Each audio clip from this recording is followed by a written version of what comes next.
Welcome to the Category Mistake. I'm your host, Richard Mariello, and this week it's going to be another touchy-feely subject, probably.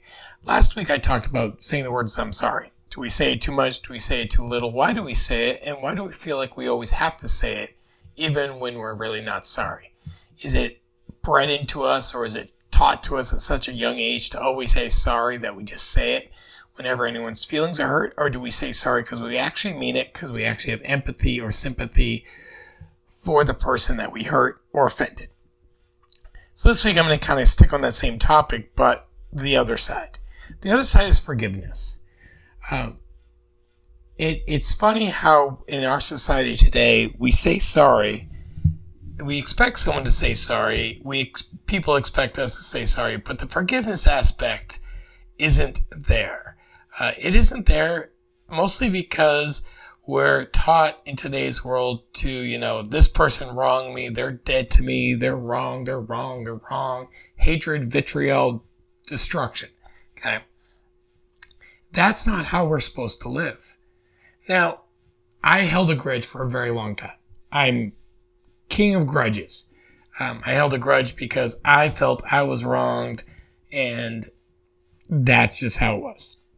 This all started for me when I was a kid. My mother got divorced. My mother told me lots of things about my father. I started hating my father. My father left the state. Didn't really talk to him much. Hated him for 30 years. Then my mother and I had a falling out, like parents sometimes do. Some my fault, some hers. But then she started, she passed away. But before she passed away, I kind of decided that I had to let go of the anger, of the vitriol, I could not make my mother into the mother that I wanted. She was who she was. It didn't matter if I was angry or not. I had to forgive her. I had to forgive her because I myself cannot live with that in my head. I was thinking to myself, if I don't forgive her and she dies, I'm never going to have that closure for me. It doesn't matter if she accepted my forgiveness. It doesn't matter if she was not actually sorry. I need to say, you know what? I'm done. I love you for who you are. Just understand I love you. You're my mother. You'll always be my mother. And when she passed away, it was a relief. It was a relief that I know that I got it done. I got it off my chest. I turned the chapter in the book. Now, when my mother passed away, I have two sisters, one older, one younger. When my mother passed away, I had an older sister who, for some reason, we didn't talk. Why didn't we talk? Probably because we were angry at each other for dumb crap that's happened throughout the years. Because, brothers and sisters. And then my younger sister and I talked, but we didn't communicate. It's one of those, hi, how you doing? How the kids? Okay, great. When my mother passed away, I decided to get my sisters together and we had breakfast. And it was more like a brunch, but either way, food. And I looked at them and I basically said, I can't do this anymore. We either need to be a family, work out whatever crap we have going on, forgive each other, and move on. And be a family, or we're done. We're never going to hang out. We're never going to talk. We're done. Since that day, me and my sisters have talked a lot more. I've seen my sister that lives in Florida more in the last 2 years since my mother's died than I had in the last 10. If that gives you an idea of, the difference. My younger sister and I have talked a lot. We text probably every, week and a half or so. My older sister, we text once in a while. And we work through it. What also happened, though, when my mother died is I reached out to my father. Now, my father, in my mind, abandoned us, ran away, didn't care. And I went to him and I said, I love you, Dad. I got to figure out where this is. I need to know what the heck happened. What happened? Why are we like this?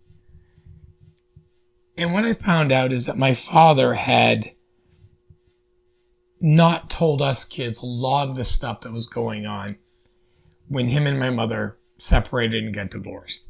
He did that to protect our image of my mother.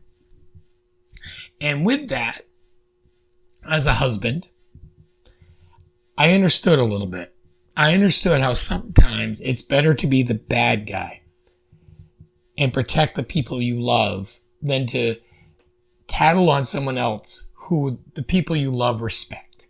Sometimes you take the hit for yourself. And that's what he did. He thought he was doing the right thing.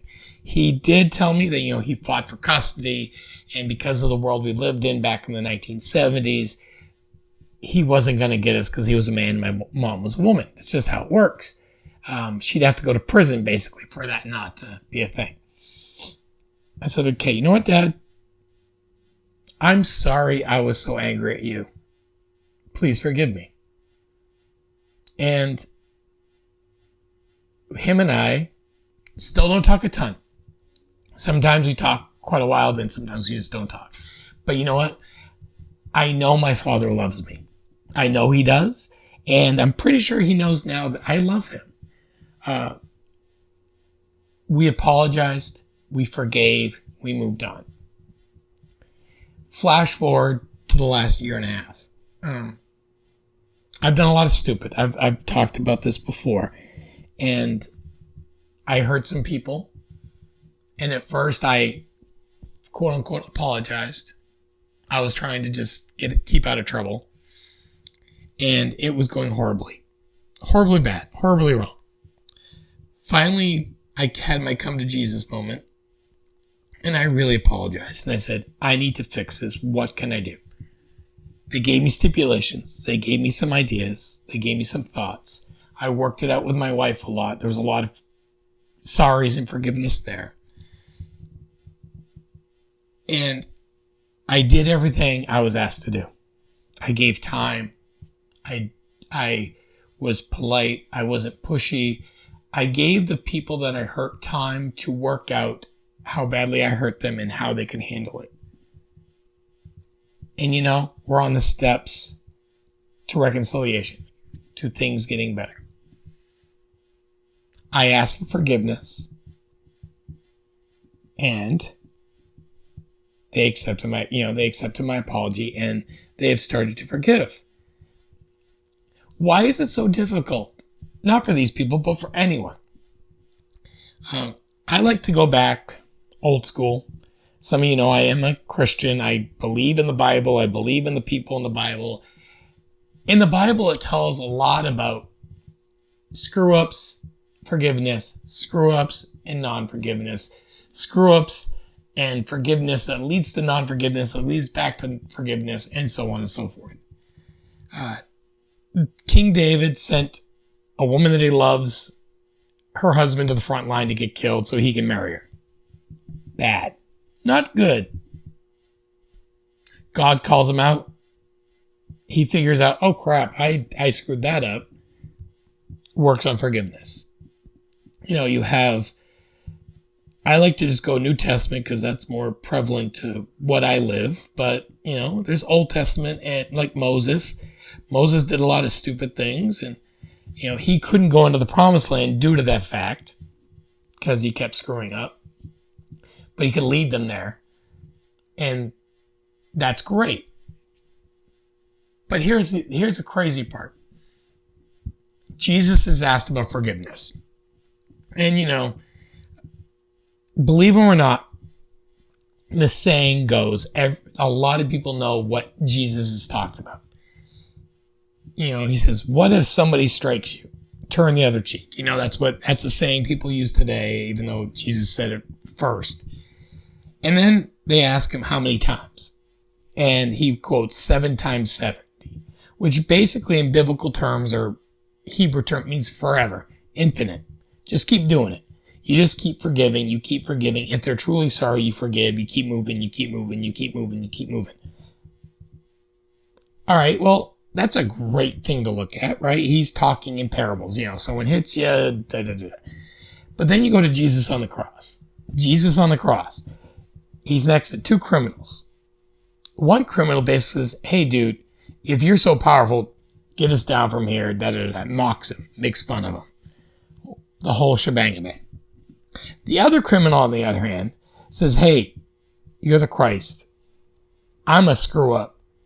I deserve to be here. You don't. When your kingdom comes, basically, let me be part of it. I'm sorry. I'm a screw up. I want to be better. I should have learned my lesson. I'm sorry. And Jesus is like, you know what, dude? You're good. You're good. You're the guy, that's what we want. But what's funny is Jesus dies 3 days later, according to the scriptures. And I wasn't there. I'm not setting a stopwatch to see if it's exactly 72 hours. 3 days later, he rises from the dead. Some women go to the grave, the tomb. Angel says, hey, he's not here. They're freaking out, right? And they go back. Jesus isn't there. Disciples are like, oh my God, someone stole him. Jesus shows up. Thomas. Now, we come up with a phrase called doubting Thomas. It comes from this. And Thomas is like, I don't believe it's you. I need to see the scars on your hands and on your feet. So Jesus is like, here you go. Scoreboard. Scars. Hello. Knucklehead. Still, not everyone believes. Peter was great. I'm going to stand up for you, Lord. I'm going to do this. And he's like, no, you're going to betray, you're going to disavow me 3 times. Jesus comes back. Peter's like, oh crap. Jesus doesn't say, yo, Peter, you suck. What he says is, hey, you're human. Here's what you need to learn though. You need to learn to forgive and to work through things, to say sorry, to work out your problems, and in the end, try to make yourself a better person for the next time. And Peter did that. He still screwed up, but in the end, Peter stood his ground and did what needed to be done. Saul, walking, likes to torture people, likes to make, followers of Jesus and Jews, bad things happen to them. He goes walking down the street, and all of a sudden, guy's like, hey, he goes blind. And a voice comes out, why are you killing my people? Why are you persecuting my people? And Saul's like, I don't know what you're talking about. Who are you? Saul's eyes open, and it's Jesus. Saul stops what he's doing, and then all of a sudden changes. His name is now Paul. He no longer is persecuting, killing, hurting, arresting Christians, Jews, anyone that says something different than, others, the religious leaders of the time. He instead travels around the world, their known world, and he gives the message of, hey, this is Jesus. Cool dude. Might want to know about him. Kind of son of God type deal. He screwed up. God gave him a chance. He fixed it. Now, if you believe in God or not, as a human race, we all screw up. I'm pretty sure Harry Truman wasn't like, you know what, it was great for me to drop those hydrogen bombs on Japan. No, he knew after it was done, it wasn't the best thing, but he had to make a tough choice. There's also people out there, who, I'm pretty sure the Emperor of Japan, after they bombed Pearl Harbor, wasn't like, that was the best thing we ever did. We all make mistakes. When we ask for forgiveness and we do it the right way and say, hey, I'm really sorry, not the, I'm sorry, forgive me now, okay? The real sorry, real passion, real heart, it's real. You can tell. Most of the time you can tell when someone's real, okay? We don't have to wait for them to say, oh, we forgive you. The forgiveness part is on the other person. If you truly say you're sorry, your next step is one of two things. Either you demand them forgive you, or you wait. You give them patience, you give them time. Sometimes they'll forgive you right away. So, you know what, guys? I love you, I care about you. I see the errors. You go. We're good. Sometimes it takes time. Jesus was really good. He forgave really quickly. A lot quicker than I probably would have. You know,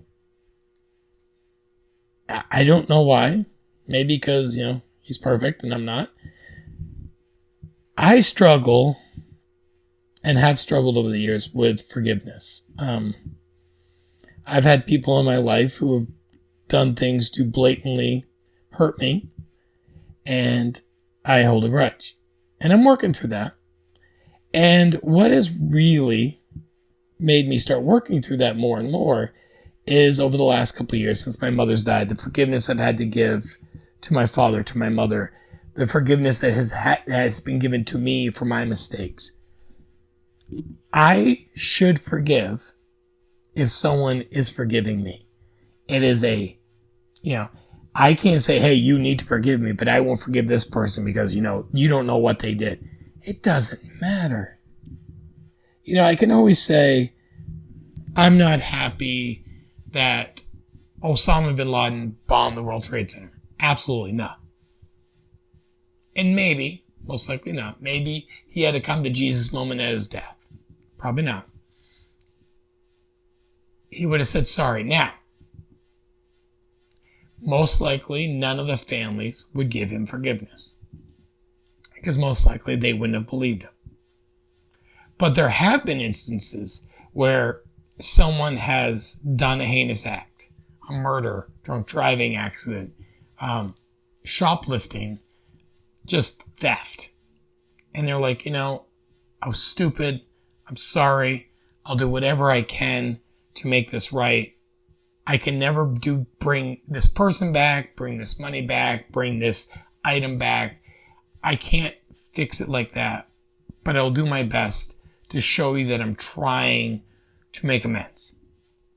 And there has been more than one instance where those family members who have been impacted have forgiven those people.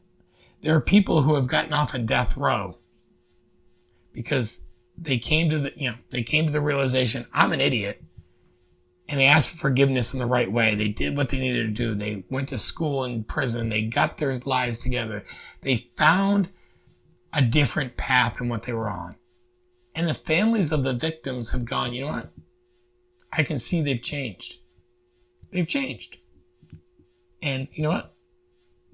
We think it would not do society any good for this person, for this to happen to them.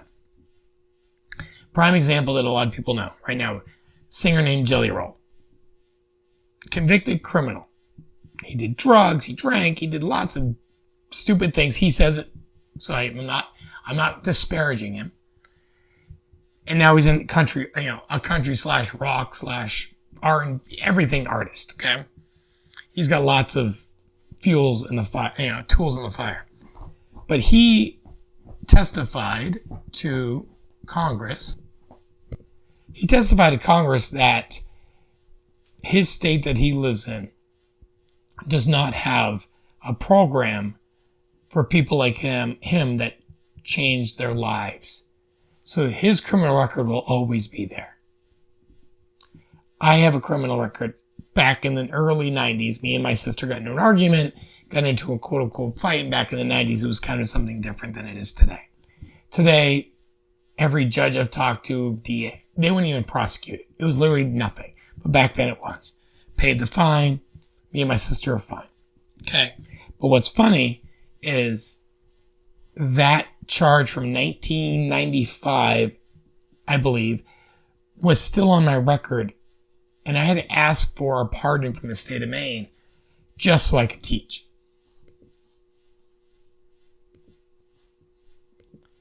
And it wasn't easy. So when you ask for a pardon, like in our state, you have to take out a newspaper ad. Well, there's like one newspaper in the state now. You have to do all this documentation. You have to have statements. You have to this. You have to this. It was 30 years ago, but they want to know everything. I don't remember everything. They look, well, you need the original court records. I don't have the original court records because the courthouse that I went to has been moved in and out of 3 times. They're in their third building since the 90s. So they don't have it. I've asked. They don't have it. So I still have to fill out paperwork. I did my best. Had a background check. It looks like it's no longer there. People like Jelly Roll doesn't have that choice. Other states don't give you that opportunity. So Jelly Roll will never be allowed to vote. Jelly Roll will no longer be able to. He can't get certain jobs. Why? Criminal record. And he's gone and said, I've done my best. I've gotten educated. I have a career. I went to any victims I had. I talked to them. I tried to make sure they knew that I'm a different man now. Things have changed.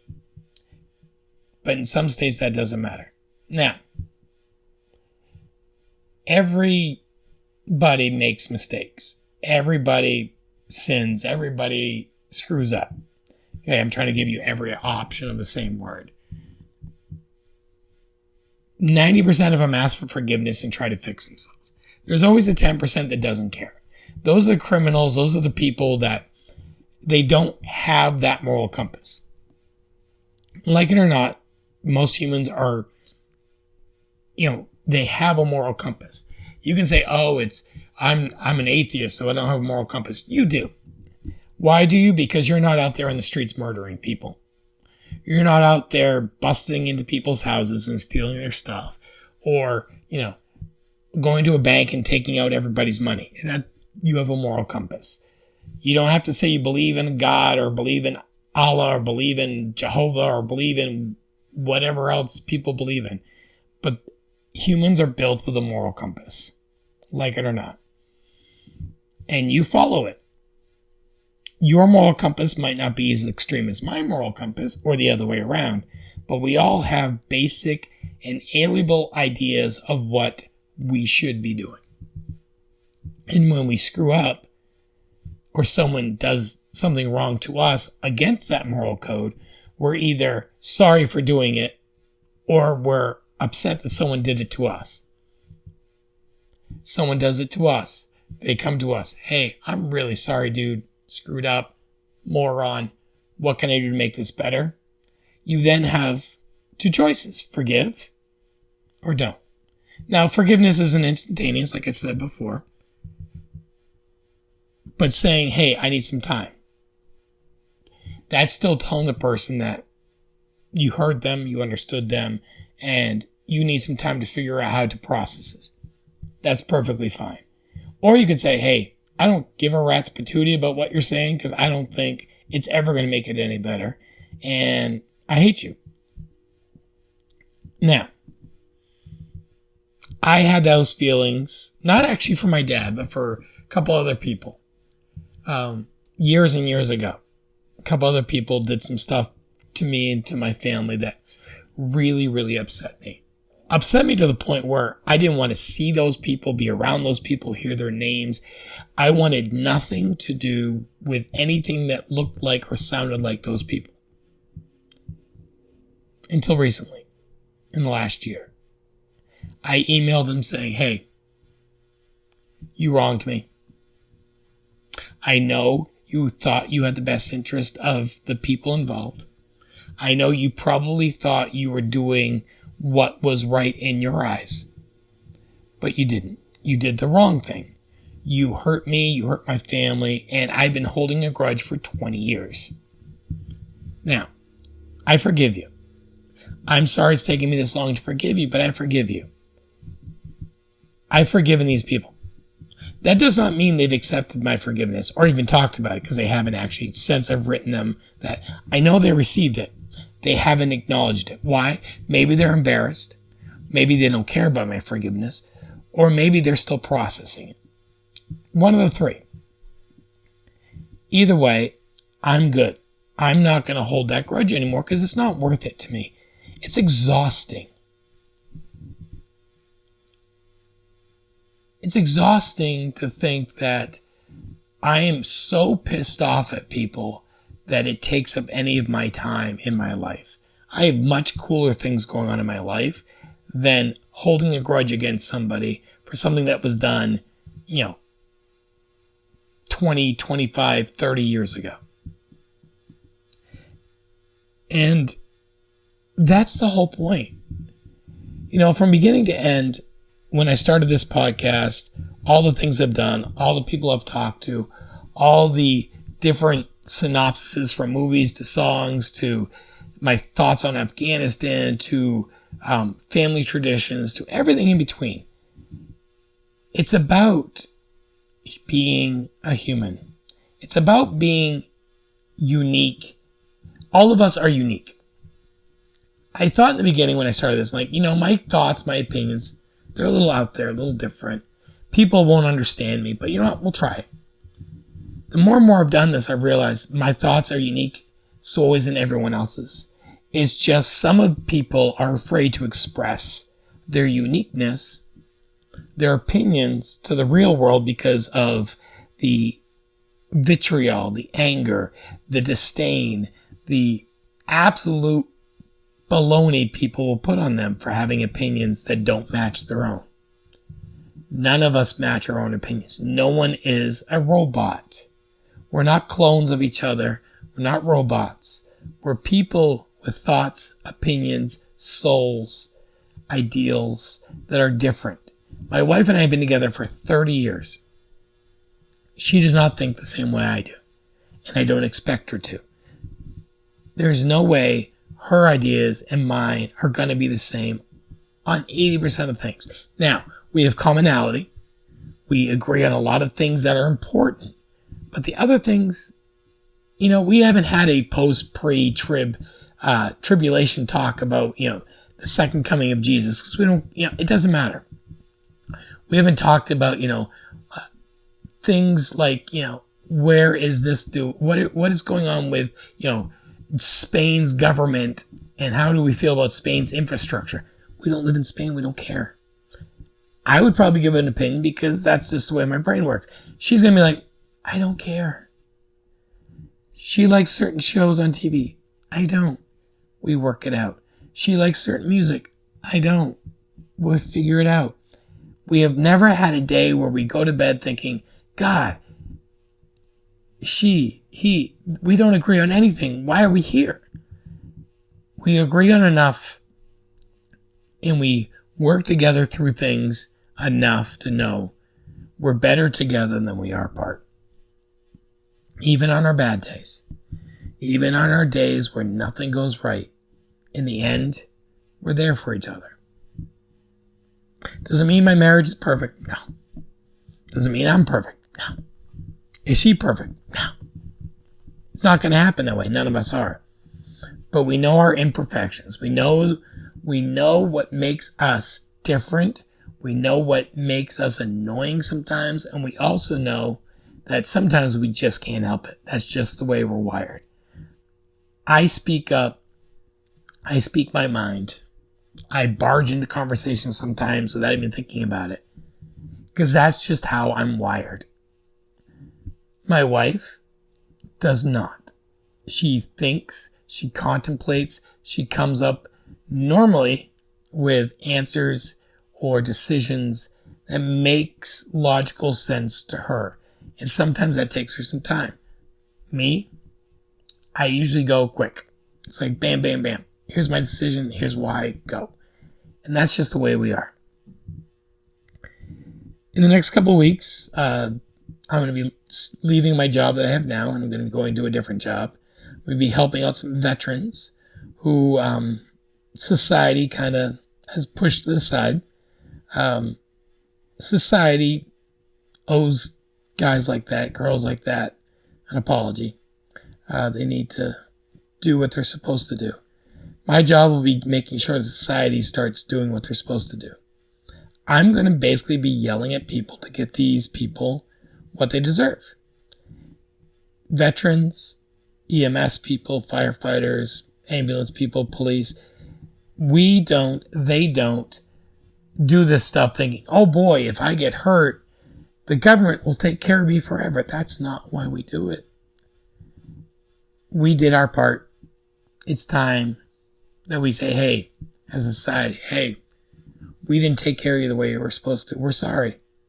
Here's what we can do. My job as a fellow veteran and helping them out is going to be getting the government to say, oh yeah, maybe we should help you and get that help that they deserve and that they need. Nothing absorbent. We're not talking, giving them a Lamborghini. We're talking about some basic housing and some health care. Nothing crazy, right? Nothing crazy. So for now, it's been a great week. I hope you all enjoy this. I hope you all survive another week of either going back to school, going to college, working, sitting on the beach, whatever you do, cutting down a tree, whatever you do. Just enjoy it, enjoy life, and enjoy the people in your life. Because every day, those people can change and things can change. Have a good week.